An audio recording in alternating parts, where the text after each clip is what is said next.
Star Wars geek girls. They're geek girls that like Star Wars. And sometimes cry. Hi, my name is Zoe Hinton. I'm from Star Wars Geek Girl, and I'm here with Craig Chenery. Is that it? Chenery. Right. All right. Close enough. Um, so he's an author of the Comic-Con and Convention Survival Guide, which I would highly recommend. He covers just about everything in there, and yeah. So we'll just start talking. So first, do you want to talk about your book and tell us about yourself? Yeah, well, author, lifelong Star Wars geek. Had the pleasure of going to a lot of conventions around the country and presenting on Star Wars and special effects and zombies. And the convention guide kind of came out of going to a lot of conventions with a lot of people and couldn't find any kind of centralized resource for veteran convention goers and any noobs who had gone. It's pretty overwhelming. I mean, I'm in Phoenix, so Phoenix Comic Con, we had 106,000 this year, and if you're new to the convention circuit, it's pretty intimidating. So the convention guide, I was actually working on another book at the time, but the convention guide was just kind of something I slotted in and kind of insider's look on navigating the convention circuit. It's like I read through your book, and I really can't think of anything that I would have done differently, or you know. Thank you.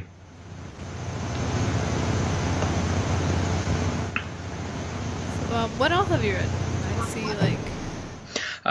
My first book was a book called Blood Splatter, which was actually an insider's look at special effects in zombie movies. A friend of mine was an effects artist on The Walking Dead, so I went out to his studio in Atlanta and was made up as a walker from The Walking Dead, and I went through 300 zombie movies and highlighted all the special effects, all the zombie attacks, all the bites, all the gore, and all the blood and all that fun stuff. And that came out about 4 years ago, and it's been selling very well. I did a book tour around the Southwest and California, doing book signings and whatnot with that, and currently working on some new books to follow that up. Okay, so yeah, you have lots of books, so make sure everybody listening check out every book, all of the books. So, yeah, speaking of cons, Celebration today. Did you watch that live stream at all, or were you there, or? No, I got up early this morning because of being England time. I missed a lot just because of the time zone difference. But yeah, I didn't get a whole lot of work done today. I made sure I caught the Rogue One panel, and I think the trailer's supposed to air in about an hour and a half or something like that. So, and it really made me miss. I went to Anaheim last year, and it made me really miss not being there. So I wasn't sure about going to Orlando, but yeah, we're going to go to Orlando now. So We're going to Orlando, but this morning I watched the Ahsoka panel. I woke up just to watch it, and did you watch it? Do you know anything that happened? I caught the tail end of it. I didn't catch. It's available online. I'm going to catch up tonight and catch everything I missed. I watched the archives when they were going through the special effects. The John Knoll, I caught that one. And I caught the Mark Hamill panel and the Rogue One, but the Ahsoka one I started watching it, and then I just caught the end of it, so I got to go back and watch it from the beginning. I watched the whole thing very intensely, and I paid attention to everything that was going on, and I'm just, maybe I won't talk about it right now because you haven't seen it. You probably want to see it for yourself, but I'm just saying, if you are an Ahsoka fan,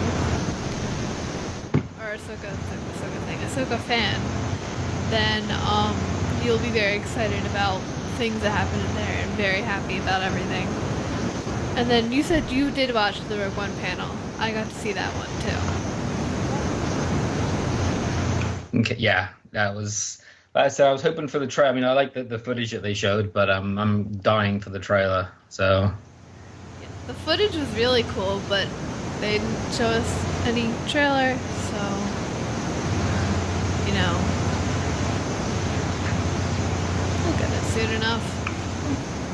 but I said my I got a 6-year-old little girl, so for her Star Wars is Clone Wars and Rebels. So she's a huge Ahsoka fan. So she was so excited when Ahsoka showed up in Rebels. So she loves Sabine, and it's really cool. I get to share it with my little girl now. I mean, as you can see behind me, I've got helmets, and I mean my entire office is Star Wars.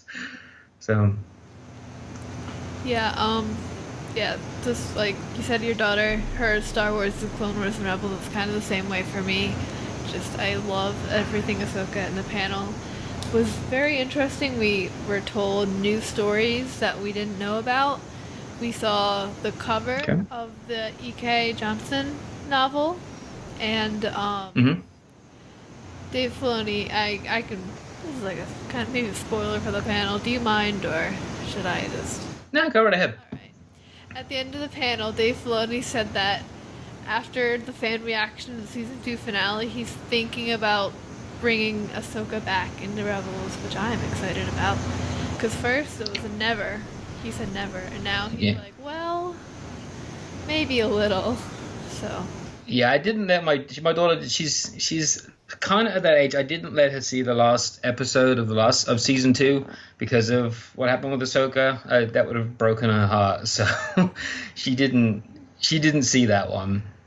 So we'll pick it up at the beginning of season 3, and maybe she won't ask. Like I said, she still mostly associates Ahsoka with the Clone Wars. Yeah, I think everyone does because that was her. Yeah.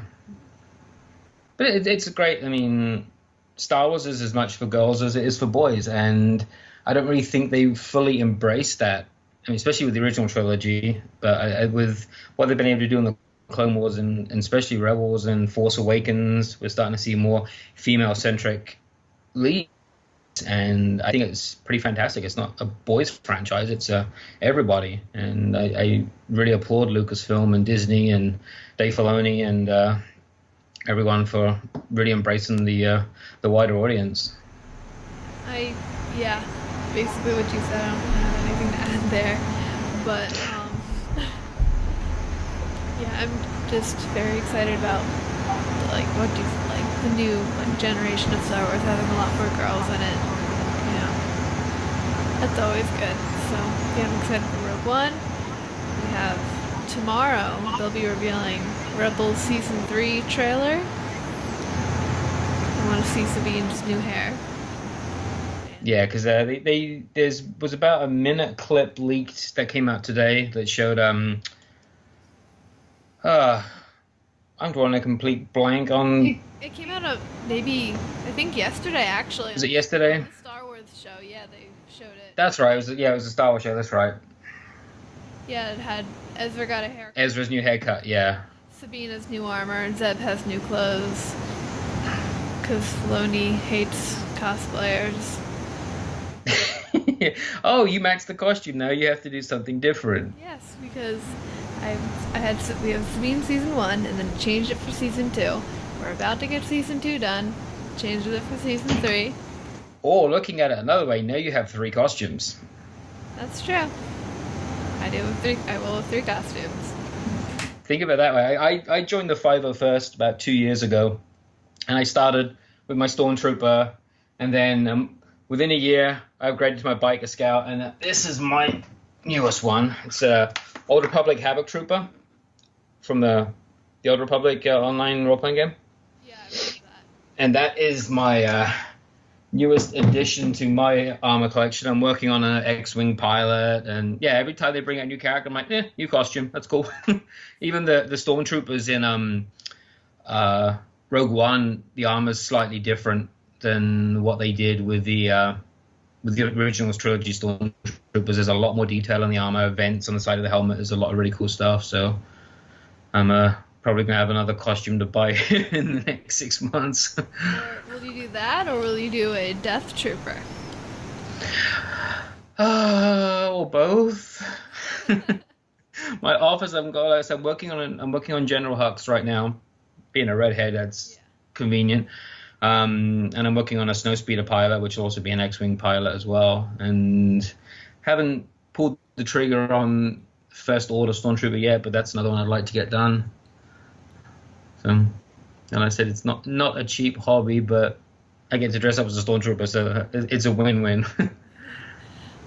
Yeah, I have my Sabine season 1 working on season 2. We have 2 Jawa costumes in the basement. My sister's a Tusken Raider working on Ketsu Anyo.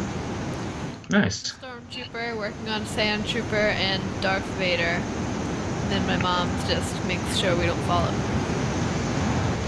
Yeah, my wife. Well, in my Havoc Trooper, I mean, it's a fully ribbed bodysuit that my wife's a seamstress, so she makes adult costumes. So she does all my undersuits for me. And the Havoc Trooper is, to get screen accurate, it's ribbed from head to toe. It's fully padded. And I live in Phoenix. We had Phoenix Comic-Con first weekend of June, and it was 118 degrees, and I'm walking outside in full-blown armor. I actually have a camel pack in the back where I can actually drink because I would dehydrated just walking 50 feet because the helmet is resin, which I would never do again. Resin is just horrible because it's so heavy, and the bodysuit just kills me. So that one I break out on special occasions. Yeah, my helmet is I think it's resin. I forget actually. I'm terrible, but so it's pretty thin because it's a Mandalorian helmet. So, but also I have a wake, so I can just take off my helmet. So if it gets too heavy on my head, just take it off. Nice. Too heavy in my hands, put it on my head. Yeah, I can't get my sister does my daughter does she does Princess Leia, New Hope Princess Leia. So we'll go trick or treating, and I'll be a Stormtrooper. She'll be Princess Leia. She'll have a little R2D2 candy bucket and goes from door to door. So it's kind of fun. But yeah, like I said, she loves the fact that there's all these girls, and it's not just girls in Star Wars as well now. So it really talks to her age group as well, and I think that's, just like I said before, that's absolutely wonderful. Yeah, I think one time in Halloween, we just got our Jawa costumes done. My dad took us around trick or treating. He was a Stormtrooper. My sister and I are 2 little Jawas. Yeah, I tried to get Lily to dress up as a Jawa, but she won't do it. I make Jawas and sell them on eBay, and she will not dress up as a Jawa. I'm like, hey, I'm making a gonk droid, and she goes, no, I am not a robot. I can understand not wanting to be a Jawa. I mean, it's really fun, but Yeah. it's really hot. Yeah, like I said, the Princess Leia one it's a light robe. I mean, so it's I can put up with the heat, she can't. So, and that's fine. You could always do a Sabine for her too. Stormtrooper.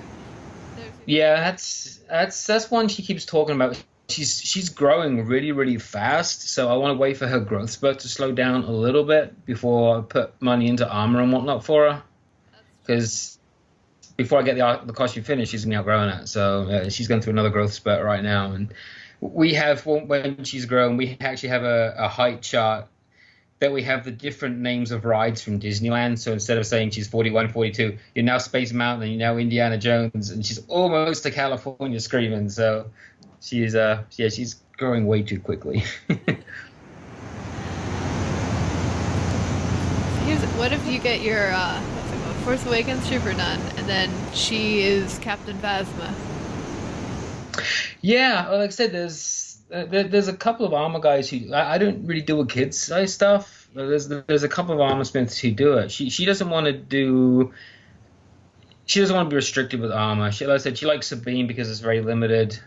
I can't get her into a full body suit. There's a couple of guys local who they have a 8-year-old and he's a first order stormtrooper. I don't know. Have you seen the 4-foot ones they have like Toys R Us, the big giant first order stormtroopers? Yeah, he took one of those. He carved it out and turned it into armor for his son, which I thought was absolutely fantastic. And yeah, he did a really cool job of it. I think insane. Just like, how would you even think of like just taking a toy and like, I'm gonna hollow this out and just put it on my kid?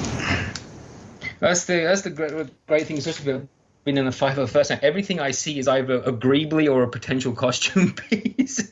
My wife will be throwing a container. Oh, Greebly, I need that. And I got this box of junk in the garage that I use for, because I custom build a lot of my blasters and rifles and stuff too, instead of just going with the standard stuff. Like my Havoc Trooper is loaded to the gills with weapons. He's got an assault rifle. I've got a full-blown repeater cannon.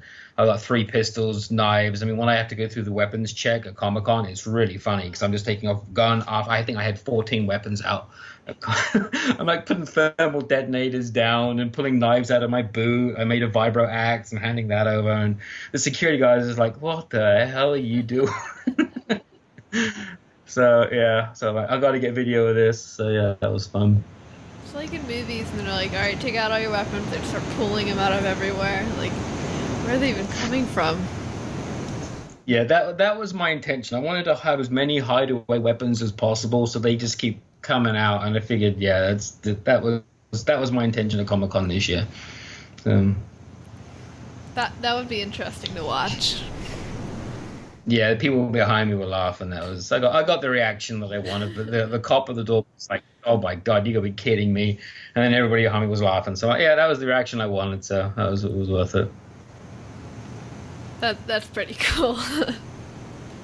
Alright, I'm trying to think what else. Celebration. I don't know. There was Rogue One. There was Ahsoka. And then that's it for today, really. I missed the Mark Yeah, I think Hamill. Mark Hamill. Yeah, on their YouTube channel, they're basically replaying everything. The entire stream has been cached and is playable. So if anything you've missed, go ahead and check it out. I actually, I got to meet Mark Hamill last year, and yeah, his star's kind of gone up. I mean, it was $100 at Anaheim or $90 at Anaheim last year. In England now for Celebration Europe, it's 145 pounds just for a photo and 145 for an autograph. I mean, you're looking $225, $250 each. He's kind of expensive. Yeah. But good for him. I mean, he did voiceover work. I mean, for my generation, I mean, I grew up with Mark Hamill, and I finally got to meet him last year. Yeah, I'd say. I mean, in another generation, knows him as the Joker and all of his voiceover work, and it's actually really kind of cool seeing him get back into the spotlight again. I mean, he's very, very humble. I mean, I had a chance to speak with him at Celebration last year for a little bit, and he's very gracious, very, very kind. He's exactly how you think he would be. So. He seems like a really, really nice person, and I want to meet him definitely.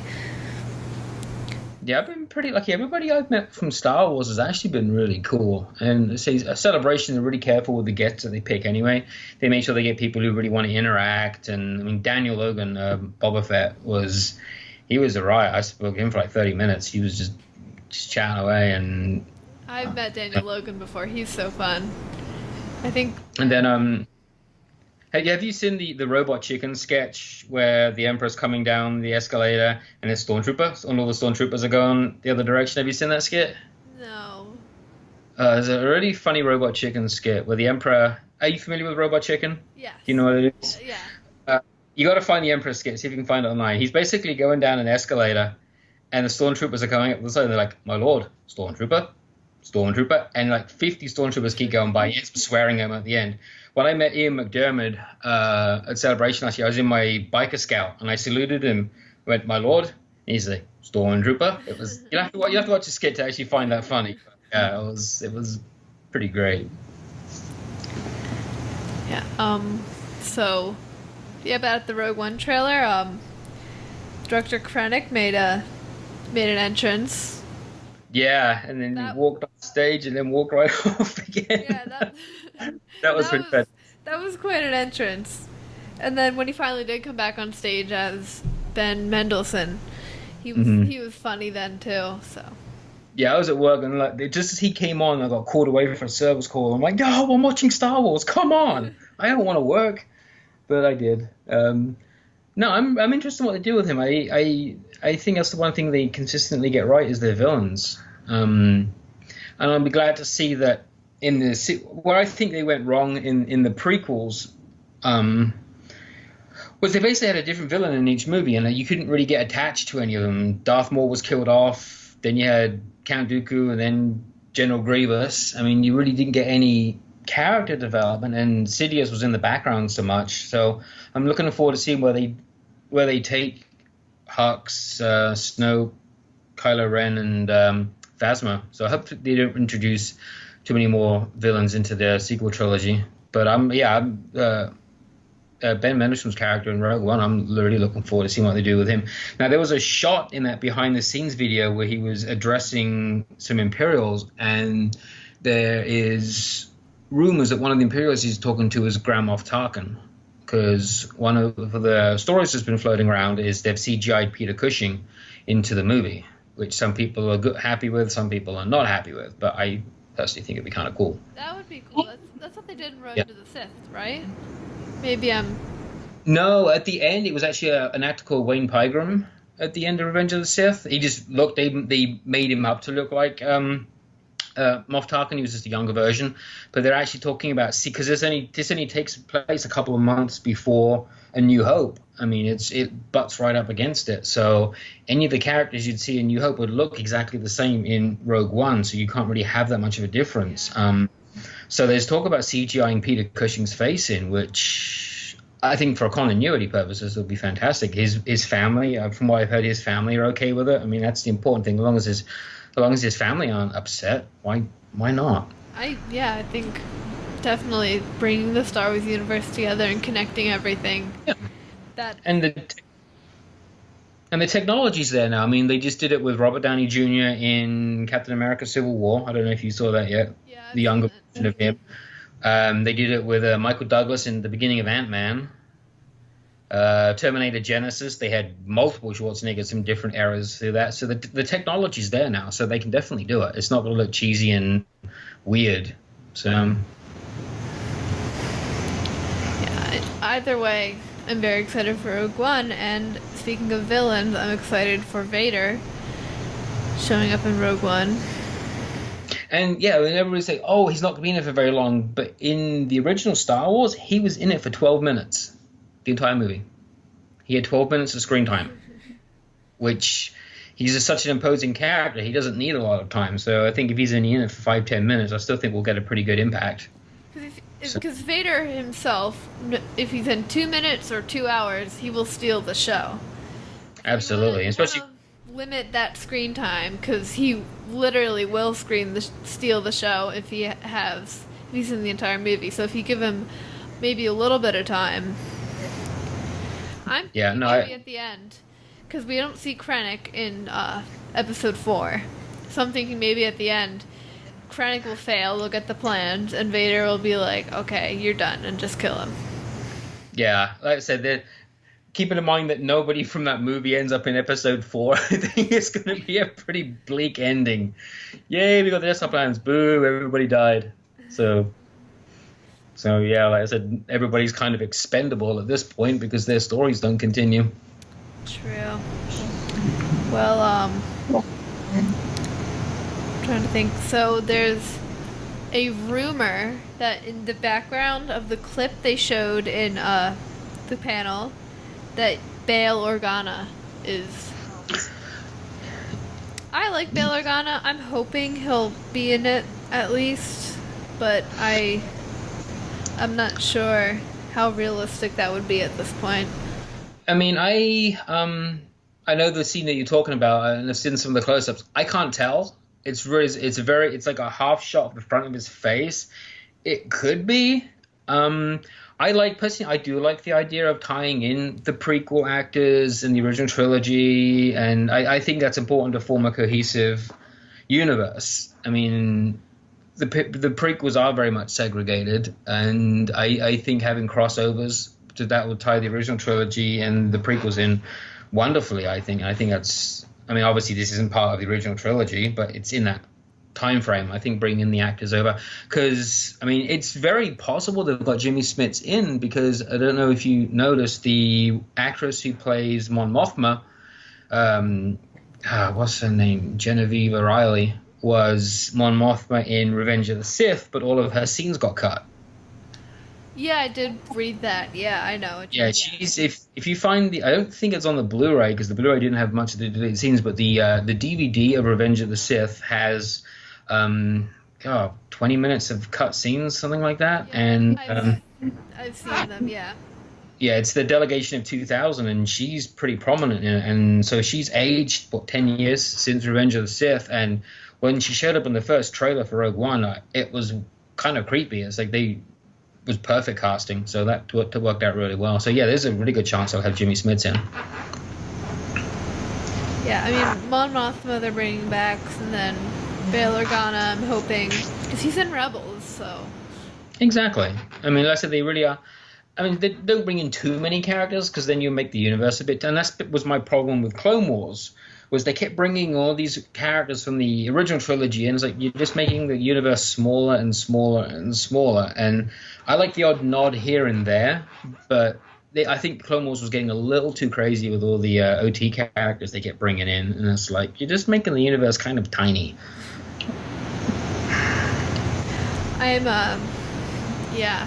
I'm hoping, speaking of like references and stuff, I'm hoping for a reference to Rebels or something, maybe even a symbol or in the background, like Sabine Star.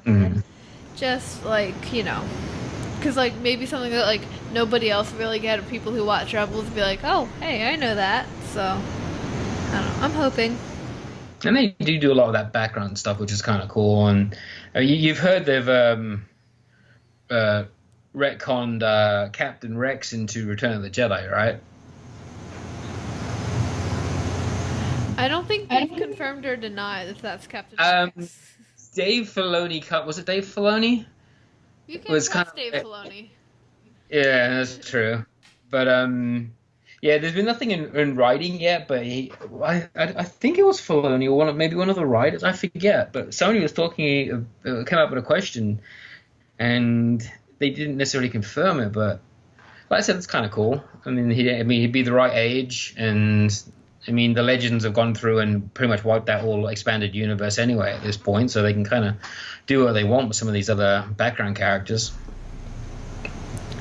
Yeah, I'm not sure if it would be Rex or not, because he has that super fast aging thing, which is why he's so old. So, I mean, I don't mean to be like a downer, but by Return of the Jedi, there's a chance, if he doesn't get killed in Rebels, he might be dead.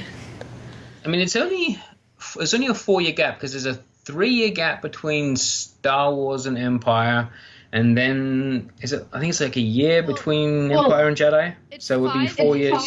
It's 5 years between Rebels and A New Hope. Oh, 5 years between Rebels and A New Hope, isn't it? Yeah, that's right. So 10 years. But he's also taken his. I don't know if the inhibitor chip that they had could have caused the aging. I don't know if that. think the chip did anything, because he would have taken it out shortly after season 6, probably, to get it out before Order 66, and he's still aged, it looks like 30 years.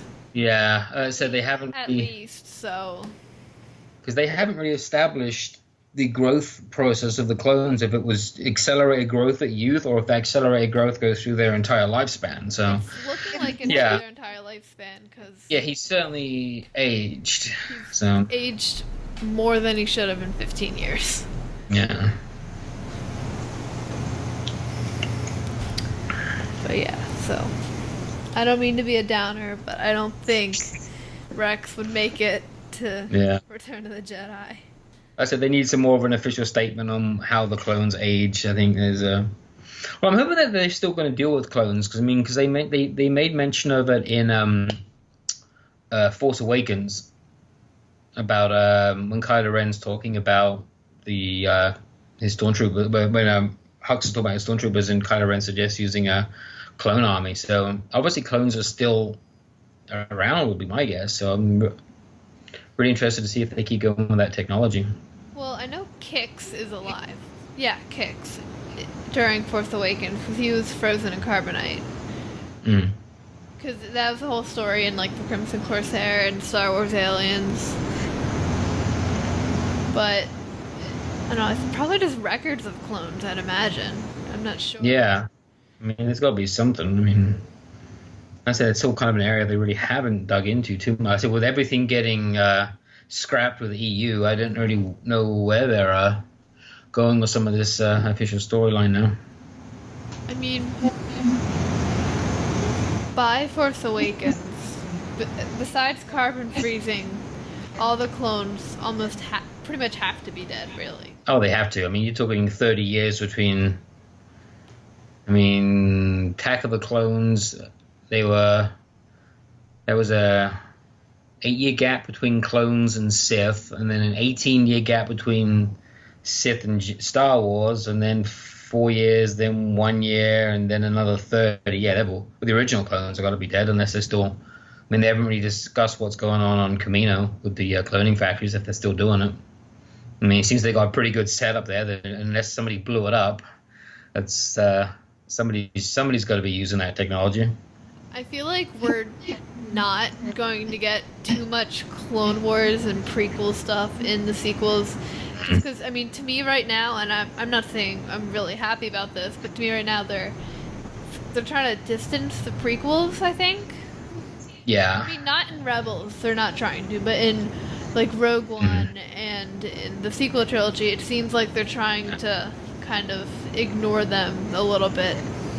Yeah, I mean, I know there was fan backlash with the. I mean, the prequels, but you look back at Star Wars with rose-colored glasses. I mean, you look at the original trilogy. I was 3 when the original Star Wars came out, and it's not a great movie. It's got flaws. The dialogue's cheesy in parts. Some of the acting's bad. But I remember it as a kid growing up, and it's the most amazing movie to me. There's also a generation who grew up on the prequels who think that the original trilogy is kind of cheesy because of the bad acting and the bad dialogue. And every generation claims Star Wars for themselves, and what's being released now is your Star Wars, and everybody else's kind of sucks. And so when the prequels came out, I mean, I was 26 when they started coming out with the Phantom Menace. I went to every midnight showing. I saw Phantom Menace 5 times in the theater. It's not a very good movie, but I still went. I went and saw it when it came out in 3D. Still didn't make it a very good movie, but it's Star Wars, and I don't know. I'll take bad Star Wars over no Star Wars. Except the Ewok movies. Those are just really bad.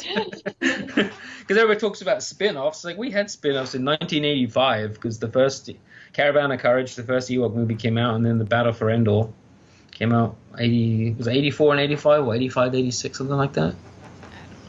So they were really bad TV movies. The Ewoks all speak English, and it's just weird. Yeah, I've heard those and I've seen clips, but I have not tried to watch any of the whole thing, and I don't think I want to. Put it this way, the Star Wars Holiday Special is more watchable than the Ewok movies. But yeah, back to like the prequels and stuff. Like, I will never say that they are perfect movies by any means, because they definitely have flaws. But then again, the original trilogy also. Yes. Also, I love the original trilogy, but it was not a perfect movie. No, I mean, he didn't plan on Luke and Leia being brother and sister, and it gets kind of, when you go back and watch it, this is kind of weird because they didn't know how Star Wars was going to do. Star Wars does work as a standalone movie, A New Hope. If they'd ever made a sequel, it had a beginning, a middle, and an end. If it had bombed at the box office, you would never have seen Empire and Jedi. But at the time when it was made, it was like unlike anything that had ever come out before. I mean, you can bash George Lucas all you want. He's an absolute visionary director. I mean, he was doing stuff with Star Wars that nobody was thinking about at the time, and he took a cheesy 1930s space opera and made it just this amazing escape. I mean, it was amazing what he did, and I think with the prequels, he forgot what made him good. He was so focused on technology for the prequels, he forgot to work with his actors. I mean, you look at the prequel cast, and they're an amazing cast. I mean, Ewan McGregor, Liam Neeson, Christopher Lee. Samuel L. Jackson, and the performances are wooden because they've got nothing to react to. You can't drop an actor against a green screen and expect emotional responses from something they can't see. The actors who came from stage and theater did a little better. McDermott, because they're used to working with minimalistic props, but your typical your screen actors who are used to props and sets and stuff had a harder time interacting because they just don't know how to react. And what threw me with Phantom Menace was the very first time Obi-Wan meets Jar Jar Binks. There's the side shot of him looking up. He looks past Jar Jar's eyes and doesn't make eye contact with him. He's talking to him, but the eyes are a bit low down. Took me right out of the moment. And it was... I'm like, oh, I can't believe that you're real now because they're not making eye contact with you. And the first Ewan McGregor scene kind of threw me with Jar Jar. And I didn't hate him as much as some people. He was a kid's character. Or a Dark Lord, depending on which... I mean, I think one thing people forget when they talk about hating Jar Jar so much is that Star Wars is, like, designed to appeal to kids. It was, absolutely. Like, in the end, it's marketed to kids. The toys, they make toys for the kids. Like, they make it for kids. I'm not saying that adults and, older people can't enjoy it. But I think a lot of people forget that Star Wars is supposed to appeal for kids. That's why we have R2 and BB-8 and Jar Jar and Chewie. Yeah. I mean, he made Jar Jar for his kids. I mean, he never hid that fact.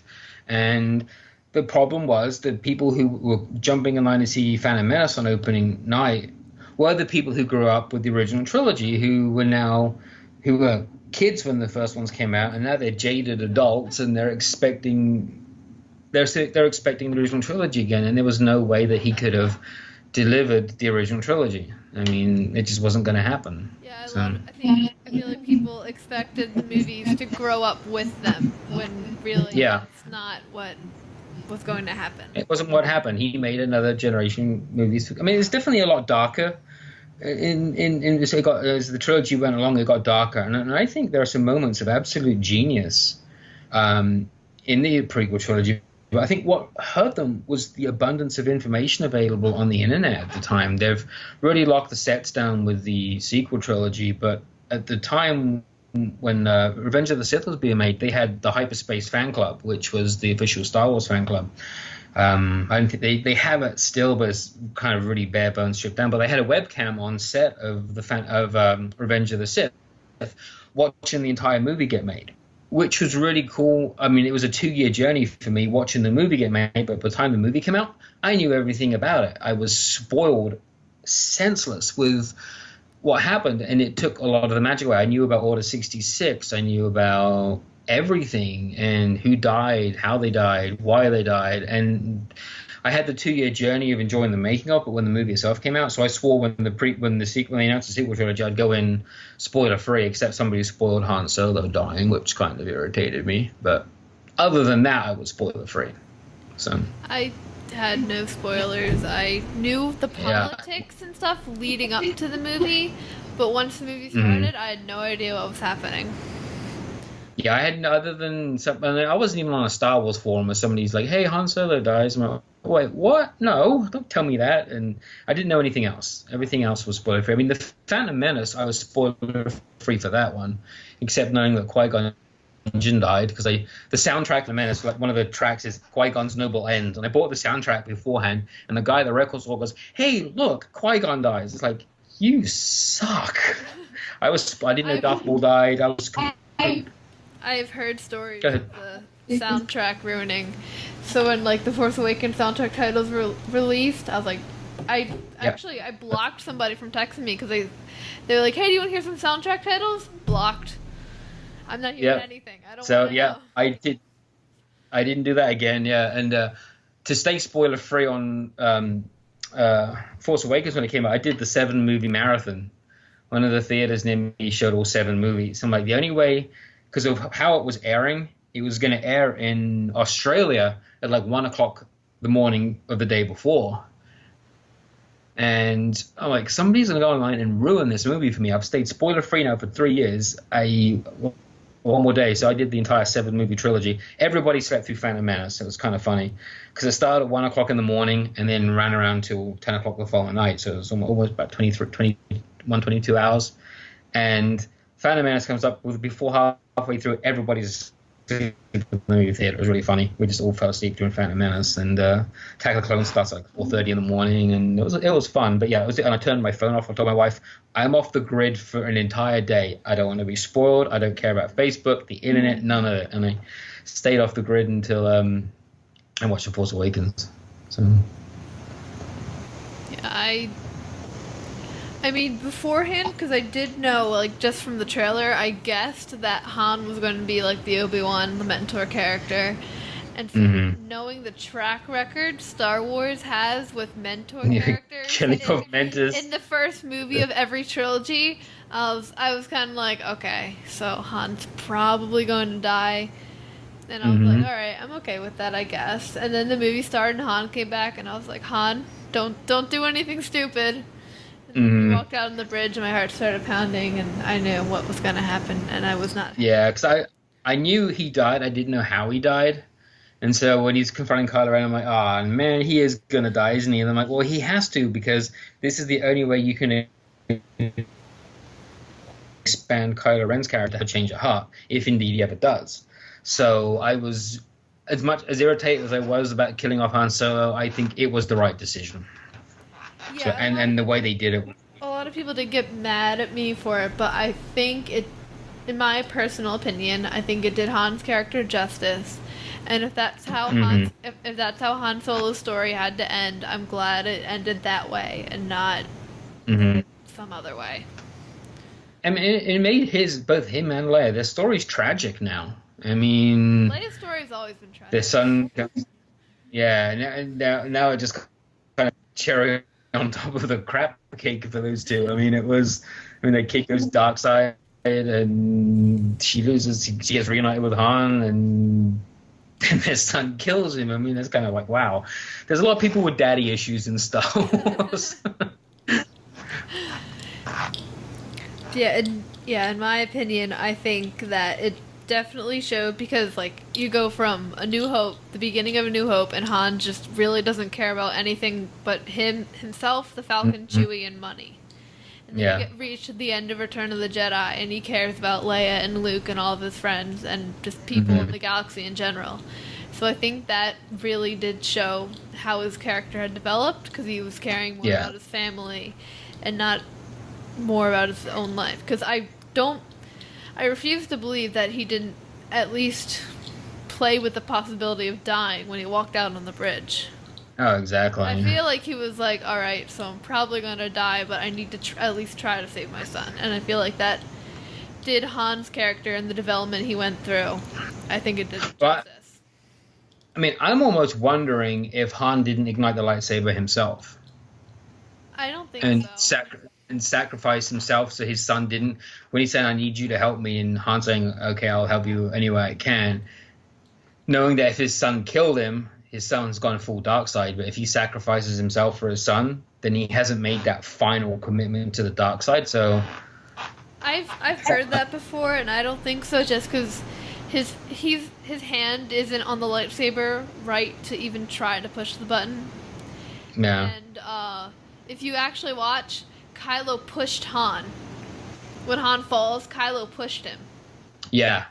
So I mean, yeah, I know he pushes him, but I said I don't know if it's done for just effect or if other stormtroopers are watching, because nobody sees but those two what happens to the lightsaber, other than the lightsaber goes through Han's chest and then he just gets pitched into the pit. So we see a shot of their hands on the lightsaber, and Han's isn't even close to the button. He's not there at all. So hey, knowing how crappy Kylo Ren's lightsaber's built, maybe the button doesn't even work.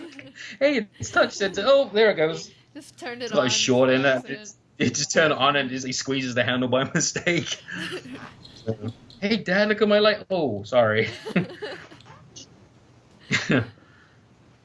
It's got wires hanging out of it. It looks like he made it a Radio Shack. It's like this beat up piece of crap. Hey, look at my lightsaber I crafted. Oh, I killed you. That's great, son. Or like, I'm so proud. at your craft. I was reading the visual dictionary, and there's like a whole page of Kylo Ren's lightsaber, and it's like cracked this, exposed this, frayed wires here, and I'm just like, oh, good job, Kylo. Yeah, OSHA warning: can't use your lightsaber; it's a dangerous electrical hazard. But I mean, I like what they. And that's the one thing I've liked since they've done with the prequels is lightsabers aren't just for fighting; they're getting stuck in doors and all that fun stuff. And I mean, obviously Han cut the Tauntaun open in Empire, but they're using them to cut doors open now, and his lightsabers getting jammed into the ground when they're fighting. And I don't know. I've been. Well, like I think. in the Ahsoka panel, Dave showed us a shot from an arc they were going to do where Ahsoka found like a secret Sith temple all the way below in the bottom levels under the Jedi temple. And Oh, the 1313? yeah. Is that the 1313? No, I caught the 13. Okay. No, it wasn't. This is different. It was a different one, and it was Okay. Sidious was trying to get into a holocron vault, and Ahsoka stabbed her lightsaber into the door, trying to weld the door shut so he couldn't get in. And he was like, Sidious was electrocuting her through her lightsaber, and it was like, it was just a drawing, like a sketch, but it was a really cool shot that I wish we could have seen. That's cool. Yeah, I felt now was that Clone Wars or was that Rebels? That was that Clone Wars? That was cool. Yeah, I was so bummed when they ended Clone Wars. I mean, it had a good ending, but I still think there was a lot more mileage in it. They already had the stories. They had electronic storyboards already. I think maybe after Rebels ends, I'm hoping Disney will be like, all right, the people want this. Dave, do your thing. Yeah. I think they were scrambling so fast to distance themselves from the prequels. I think they made a couple of decisions that they shouldn't have done. Now, I think Disney are the absolute best people to own Star Wars, and I think it's in fantastic hands. And but I think they were a little rash on a couple of their early decisions. I think some of it was knee-jerk reactions to the prequels. Oh, we're going to distance ourselves from all of it. Well, there's some good stuff there. You can't just skip out an entire 15 years of prequel content. Yeah, Filoni is definitely doing a good job with tying the Clone Wars into Rebels, and the prequels into Rebels, and so he's doing a good job with that. But everyone else is like trying to stay as far away from that as possible, which I don't think is a good decision. I agree. I mean, you can't. The only way to get people to maybe warm up to the prequels is to be like, hey, there's actually good stuff in here. We can pull it out, put it in here, and somebody be like, what's that? And they watch the prequels, and they're just like, oh, that was in there. That's actually pretty cool. So, you know. No, I absolutely agree. Have you seen Star Wars Revisited? Have you checked that out yet? No. It's done by a fan called 81. He basically made the Star Wars special edition that should have been. Track it down if you can. It's called Star Wars Revisited. He's working on Empire Strikes Back right now. Basically, he went through and fixed continuity issues, fixed bad special effects. The Battle of Yavin at the end, he puts like 3 times the amount of TIE fighters in there, and it looks like it came from ILM. It's absolutely just amazing. But then the Sandcrawler has broken battle droids in there, and there's a couple of nods back to the prequels, and it doesn't look like somebody's just done a really bad effects job. It looks absolutely phenomenal. So if you can check it out, it's a really, really cool version of Star Wars. Did he fix the Greedo, Han, Pew Pew? Yes, he did. Alright. Yeah. I'm 99% sure he fixed. I'm 99% sure he fixed that, and he took a lot of the special edition footage out. I'm always watching like A New Hope, and I'm just like, that really, like, I mean, I did technically grow up in the special edition, but just watching that really makes 0 sense. Yeah. Like, Han shoots first. No, Han doesn't shoot first. Han shoots. Like, it's just if there's no second shot. Like how. Like, I've never fired a gun in my life, and I could hit that. Like, there's no... And Greedo's supposedly a fairly good bounty hunter. He's a competent bounty hunter, yeah. And he misses a point. How do you miss that? That's just... Yeah. Because I remember seeing the special editions in the theaters when they came out. It was a huge deal. I mean, it's been really the first time Star Wars have been back in the theaters for 20 years. And some of the additions were amazing. I loved what they did with the Misasi Temple and some of the stuff they did to Mos Eisley. I mean, basically the special editions were a test to see what he could get away with for the prequels. It was a lot of CGI testing to see what they could do effects-wise. And I mean, some of the things he added were great. Some of it was just horrendous. The new song in Return of the Jedi in Jabba's palace, unforgivable. And then they release it on Blu-ray, and they have Darth Vader screaming "no" at the end of Return of the Jedi. It's like, have you not listened to any feedback about Revenge of the Sith? Darth Vader screaming "no." When I saw Revenge of the Sith in the theaters, everybody starts laughing. That was not the response you were trying to get out of that scene. He screams, he breaks out of his chains and goes, "No!" It's like, wait, what? Everybody starts laughing in the theater. And then they do it again in Return of the Jedi. It's like, did you not listen to any feedback? The most hated line in the entire saga is making Darth Vader like this crybaby who just screams the most weirdest. Because I guess the Spanish version of Revenge of the Sith, he screams. He doesn't actually say no. He comes and goes, "ah," and blows the room up. That works. The English version is just a joke. And then he did it again in Return of the Jedi. It's like the most poignant scene in the movie. You know what's going on. You know he's having this internal conflict. He's looking at Luke. He's looking at the Emperor. And then he just goes, "No." I'm like, because the sound of that clip leaked about a month before Return of the Jedi was released on Blu-ray. And it's like, there's no way on earth he's added "no" to Return of the Jedi. And I'm watching the Blu-ray, and I'm like, please don't, please don't, please don't. Oh, God, he did. And he just, like, you broke one of the most moving scenes in the entire saga and just made it laughable again.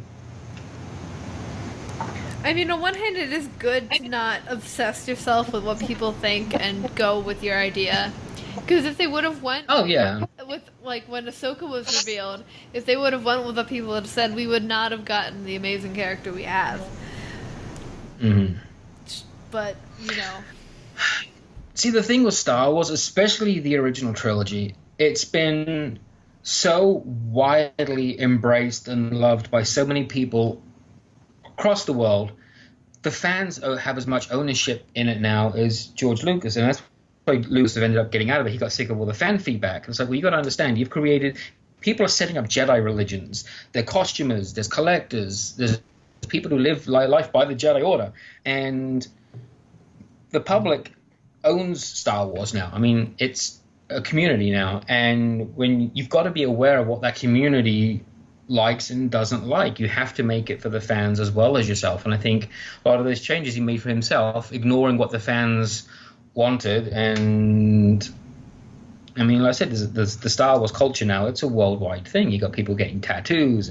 I mean, it's a way of life for most people now. So yeah, I can definitely say that my life 90% of the time just kind of revolves around Star Wars. Like, am I doing a troop today? Okay.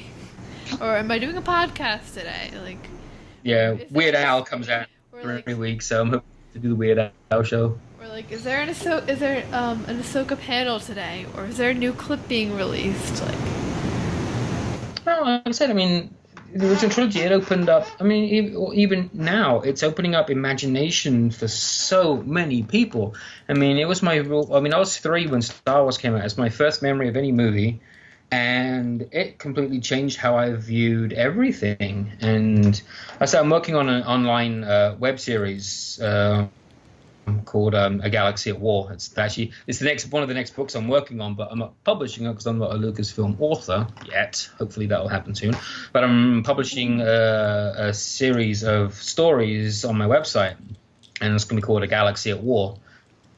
And it's basically, I don't know if you've ever read World War Z. It was not anything like the movie. It was about a journalist who goes around after the big zombie war, and he's interviewing people about their experiences with the war. So I'm doing a journalist who's going around interviewing people after the Galactic Civil War, after the events of Return of the Jedi. And it's about how the Empire and Rebellion have basically both ruined the galaxy. And there's people who have viewed the rebels as terrorists and one of the Empire in charge. And so I'm doing this book series on my website, so I'm actually should be releasing the first one in a couple of days. So that is ongoing. Definitely interesting, and I'm definitely looking at that because that's like That's really cool. So yeah, I mean, I figured. I mean, everybody thinks, oh, rebels are the good guys, Imperials are the bad guys, and it's looking at a lot of current events right now. How we're in Iraq liberating Iraqis who may not want to be liberated, and the definition of good versus evil.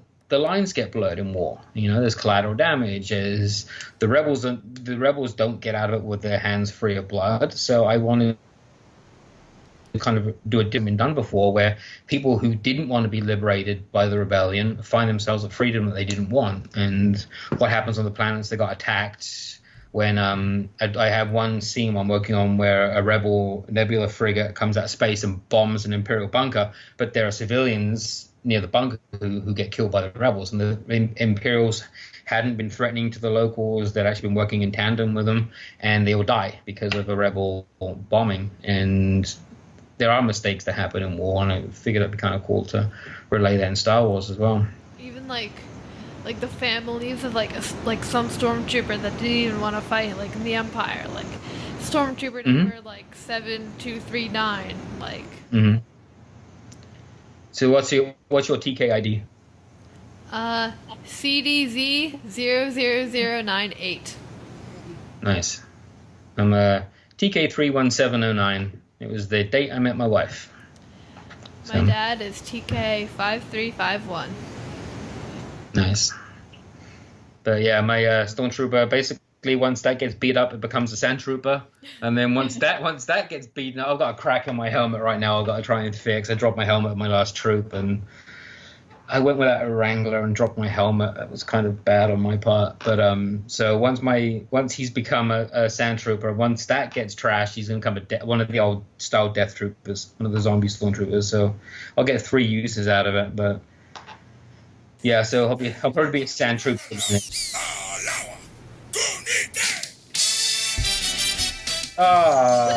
That's horrible. And we're done. But You said you hated that song, so I tracked it down on Spotify. I liked the new Ewok ending. I mean, I like Yub Nub too, but I liked the new ending the new ending soundtrack. I didn't hate that. The Jabba's Palace one was just like, that's kind of awful. And then Boba Fett's all tapping the women on her chin and being like a pimp in Jabba's Palace. It's like, what are you doing? No. Stop with the gratuitous Boba Fett shots. Well, like the scene in A New Hope when Han meets Jabba, and then Boba Fett just walks past, looks at the camera. He may as well have gone, "Hey, how you doing?" and kept walking. I mean, it was so gratuitous. It's like, yes, we know Boba. Oh God, he's looking at the camera. Whenever I watch, I mean, again, I love A New Hope, but again, whenever I watch that, I'm just like, I think that scene, I think it was cut for a reason. And this is that reason? Well, I mean, it was originally cut because they had a human stand-in that they wanted to replace it with a maquette or a puppet, and they couldn't. The technology wasn't there at the time. So the human stand-in, it got scratched. So when they brought the footage back, Han Solo walks around behind the human stand-in. That's why they had him standing on Jabba's tail when he squeals. Because in the original footage, Han walks behind Jabba. And so they couldn't change that. So that's why they lifted him up out of screen and had him step on the tail. And that was another one of those facepalm moments. It's like, what are you doing? Just kill the scene. It doesn't add anything. And again, they were testing CGI Jabba to see how he would work in Phantom Menace. So I just, whenever, we were watching, because we are done in orchestra after our spring concert. So my teacher's like, hey, we played Star Wars songs this concert. Let's put up A New Hope. And so we're watching A New Hope, and I'm sitting there, and there's this scene, and I'm just like, oh, okay, this one. I forgot about this one, because he played the special edition.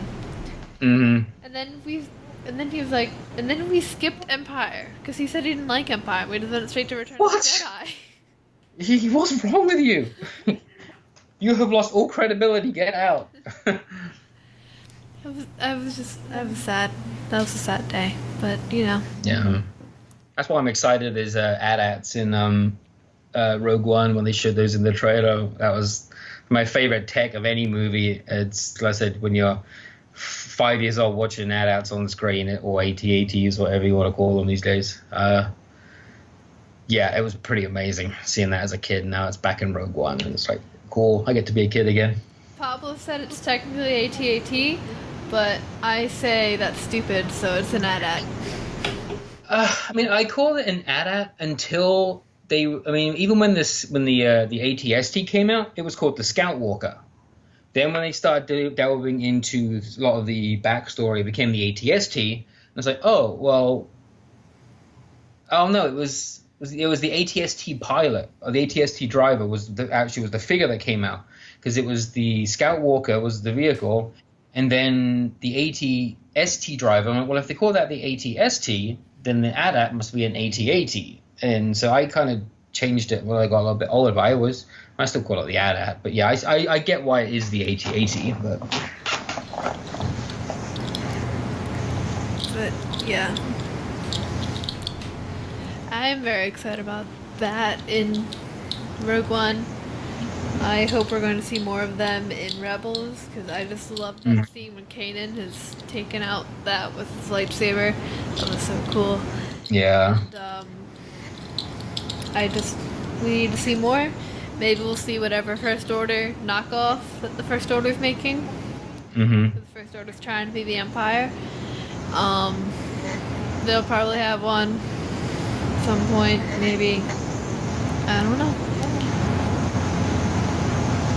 Yeah, like I said, they've got a big clean slate to work with right now. So I think it's in good hands. I don't think Disney put too much money into it to make a mistake on this. I think they're gonna do good. Even Han Solo, hopefully, even though it's still weird that they've recast Han Solo. I don't know how I feel about that just yet, but I'll give the movie a chance. I'm not gonna just.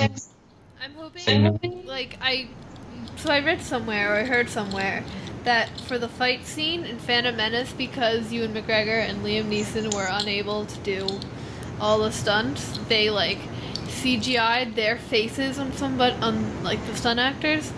I'm hoping they're gonna maybe do something like that for Han Solo. I don't know, maybe not for a whole movie, but Yeah. I mean, the technology's there. I mean, the thing with Han Solo, he's as much Harrison Ford. But on saying that, River Phoenix played young Indiana Jones in Indiana Jones and the Last Crusade, and it worked. Sean Patrick Flannery was young Indiana Jones in the Young Indiana Jones Chronicles. That worked. So, I mean, Indiana Jones is ingrained in pop culture as Han Solo is, so I'm trying to keep an open mind. It's going to be a little weird at first. So, I mean, I'll try to keep an open mind. I'm sure it'll be good, but Harrison Ford will always be Han Solo too. I think Absolutely. Just about everybody. And I don't think they should make another Indiana Jones movie. It's like, let it go. He's too old now. He put in a really good performance in Force Awakens. Go out on a high note, because Kingdom of the Crystal Skull was bloody awful. Give Harrison a break. He's tired. Exactly. Or at least in every movie he seems to, or in every interview he seems to be. He phones it in, but his performance in the Force Awakens was great. He actually looked like he wanted to be there. I mean, Ender's Game, he phoned that one in, and every other movie he's done recently, he's phoned it in. Kingdom of the Crystal Skull should never have happened. It was Shia LaBeouf was awful. Harrison Ford wasn't great. Cate Blanchett was awful.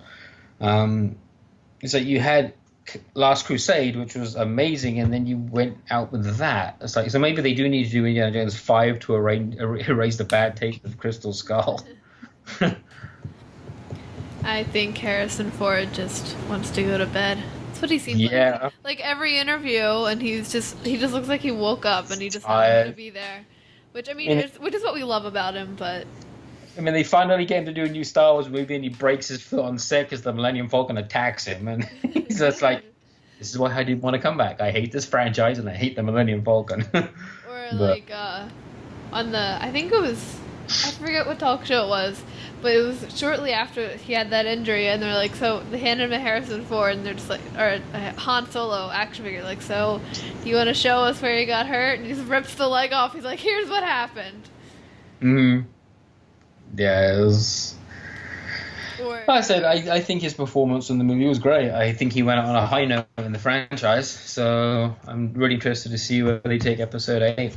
So it's in good hands. We've got a lot of cool stuff coming. It's a good time to be a Star Wars fan now.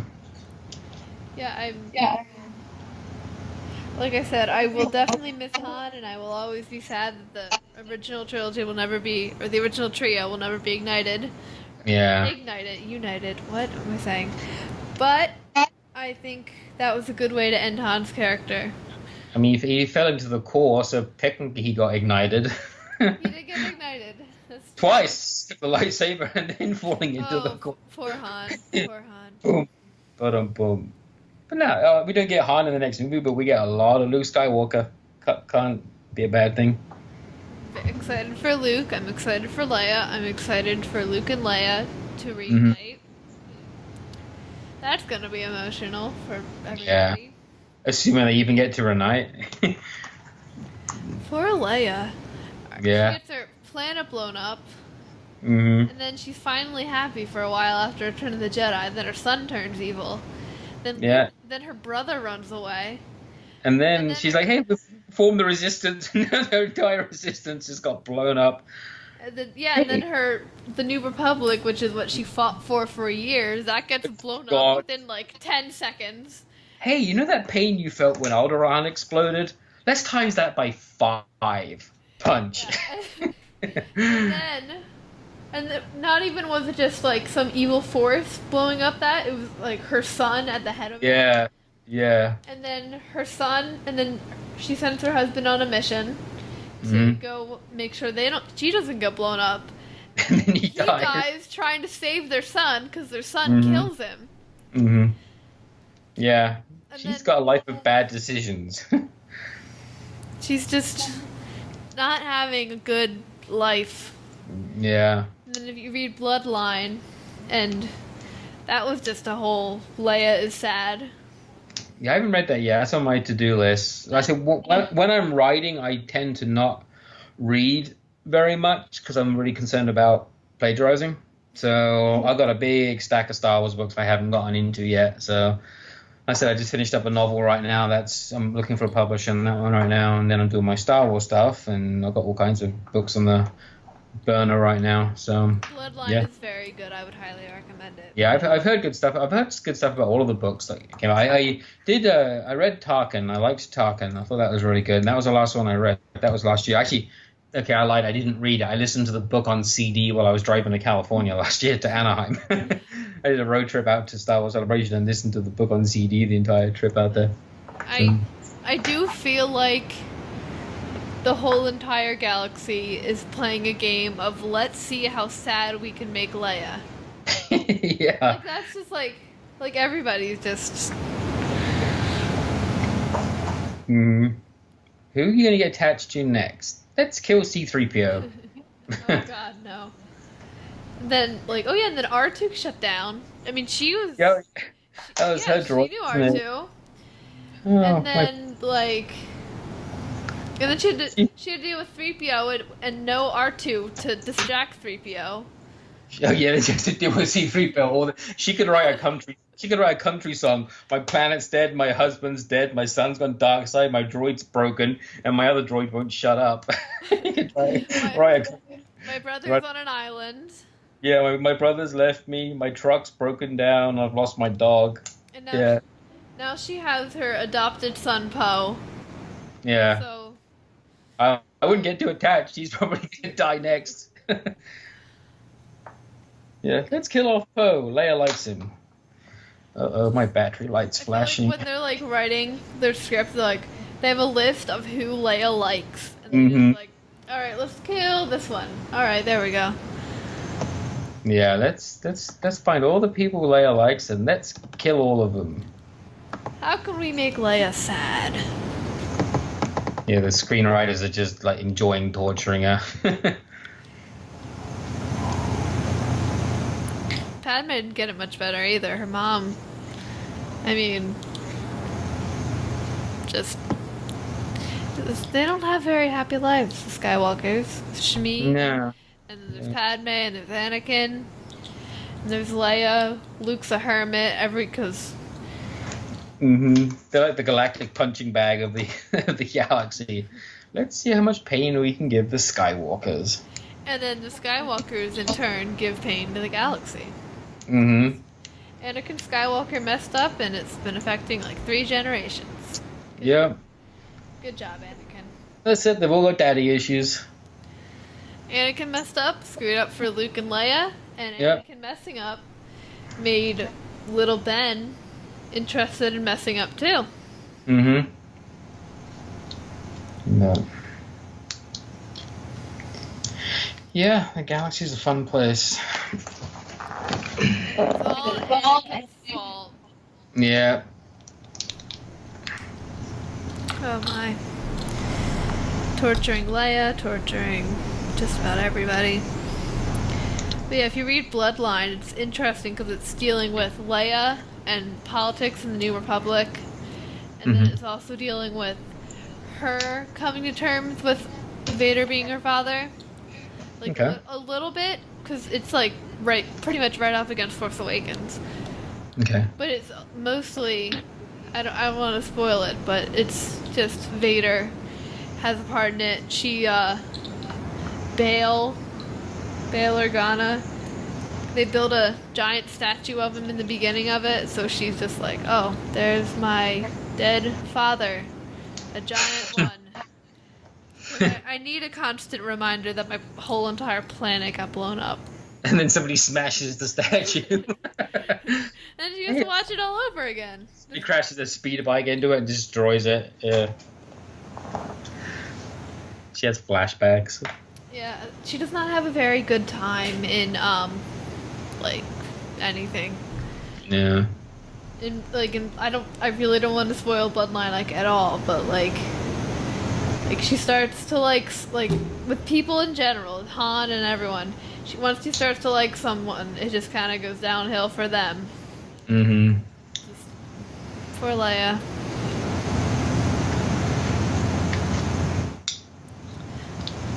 And then, I guess poor Han, he got dragged into the family drama. He just got killed by his son. That wasn't fun. Yeah, they've kind of had a hard time with things. But I think I like The Force Awakens. I know some people bashed it, but I thoroughly enjoyed it. I thought JJ did a good enough job of bringing people back into the universe. I mean, now people are curious again. I think Rian Johnson's got a pretty heavy. I think he's got a harder job now than JJ did, because JJ played it. They played it kind of safe. I'll admit that. I mean, go back to the original trilogy, interviews a few new people. It was safe, but it was still good safe. Now they've got to start taking some chances, and I think Rian Johnson's he's got his work cut out for him.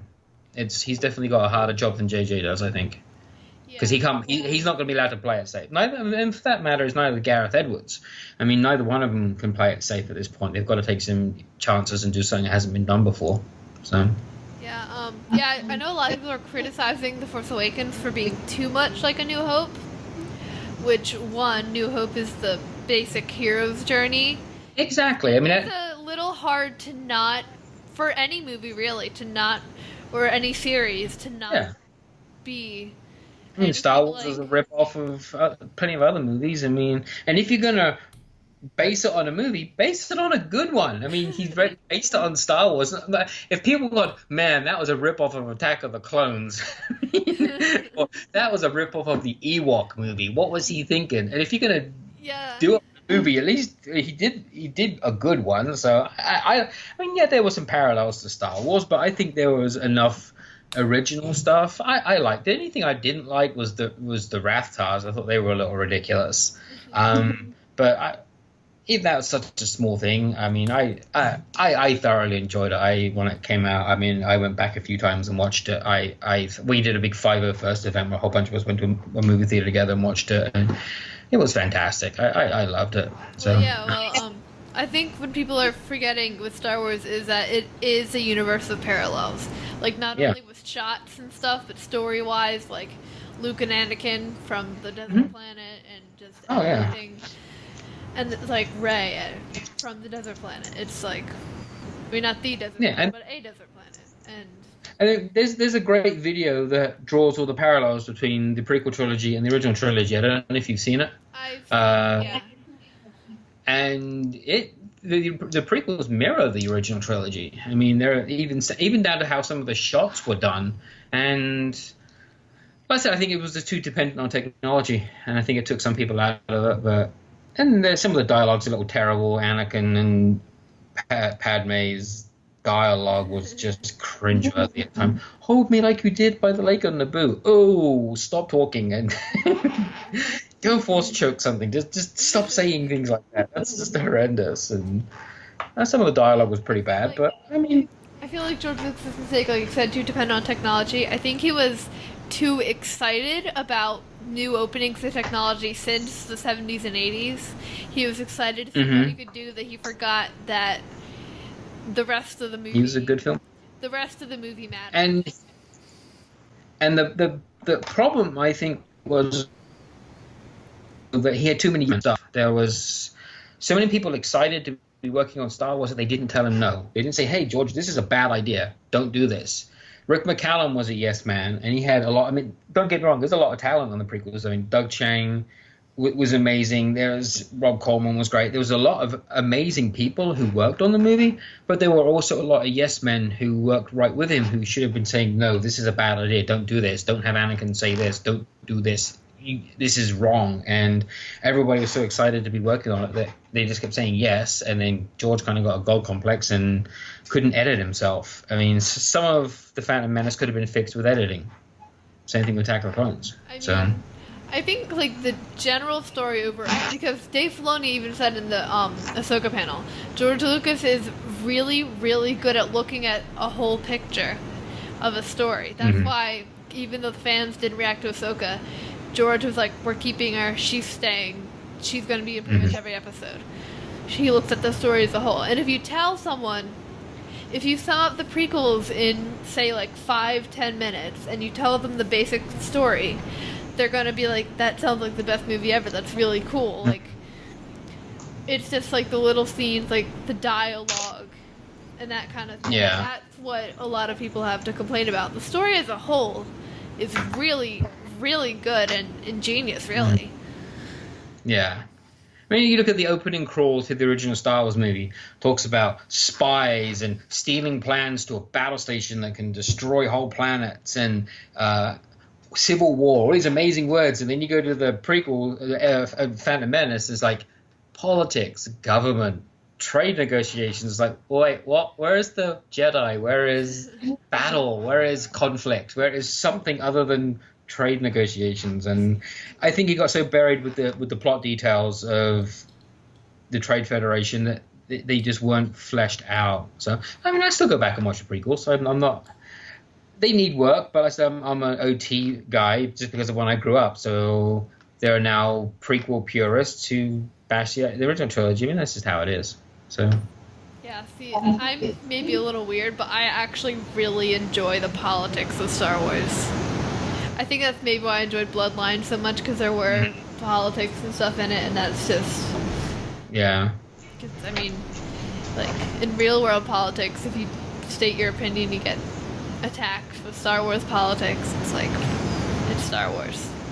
Yeah, and there were some pretty decent parallels with the politics in the prequels that were following real life. I mean, it was a little too close to home for some people taking power and not being able to give it up. I mean, that's pretty much anybody in government right now. We have politicians that we can't get rid of, and it's not quite on the same scale. They're not going around force choking people, but but you got politicians that you can't get out of office because they just can't. And so there were definitely some real life parallels in Star Wars of him basically changing the Constitution, and it's happening in real life. So yeah, like I said, I don't want to get too close to real life because the whole point of movies is escapism. So if I want to watch politics, if I want to watch too much politics, I'll turn on CNN. But, yeah. Yeah, like. But no, I mean the politics were interesting. I mean, I like all the scenes with Bale, and no, I didn't hate the politics in it. So I thought it was interesting. Yeah, but yeah, like I said, George Lucas is really good at looking at a story and a picture as a whole, but when it comes to like actually getting in there and doing individual scenes and dialogue, like I don't know. Yeah. He's really good at world building. Like yeah, absolutely. He like is. in the background of the originals and really a lot in the prequels too. There's so much going on in the background. Like if you take your focus away Yeah. from all the the main characters, you see actual things happening in the background rather than people walking Yeah. around and pretending to talk like just extras. Just Absolutely.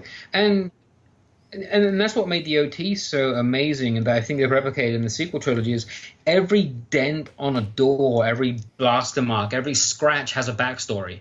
And he did something that filmmakers weren't doing in the 70s. He created a used universe. Star Wars is a used universe. It's beat up, it's war torn, it's rusty, it's dirty, it's scratched, it's not clean and pretty. And like you said, he's amazing at building worlds, and every scratch on every building had a backstory.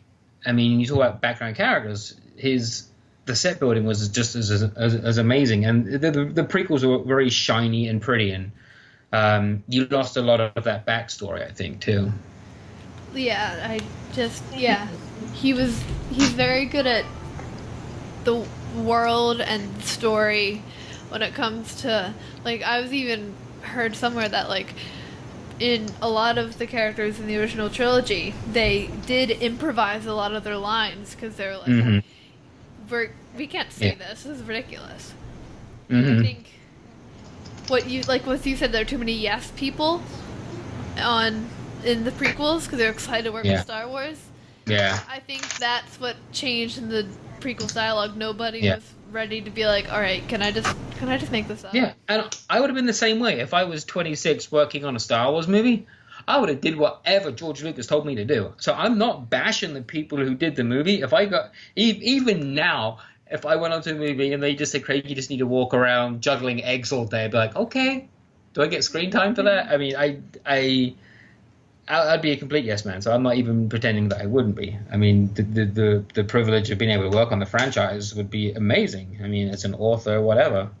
I get why people did that during the prequels. Absolutely get it. I would have done the same thing. So it's a fun poke. It's not a mean criticism by any means. I would love the opportunity to work in the franchise. Yeah, if I had to do the stupidest thing, but they said I would get screen time in episode 8, I would be like, what do I have to do? Yep. Tell me up. I'll do it. I'll do it for free. In fact, I'll pay you to let me do this. Yeah. Because, once you get a minor character in a Star Wars movie, there's 500 people already writing a book about you. Mm-hmm. Yeah, like I said, I'm the book I'm writing on right now. I'm putting all the little background nuances, and it's Breaker is the planet I'm starting on. It's one of the Outer Rim desert worlds. So I'm starting it there. Okay. Oh, my laptop battery is starting to die. I've only got about 5 more minutes before I have to get going. We should probably wrap it up. I think we covered a lot more than expected. It's all right. We jump topics, but that's cool. That's what we do. Yeah, that's all right. I'm Zoe. I was here with Craig Shay. Dang it, I just lost your name. Craig, you wanted to say it because I don't know. Chenery. Chenery, that's what it is. Yeah, I got it. But so thank you for being on the show. My pleasure. Yeah, it was really fun talking to you. This was a fun episode. So thank you for listening. May the force be with you, and goodbye. Geek girls that like Star Wars and sometimes cry.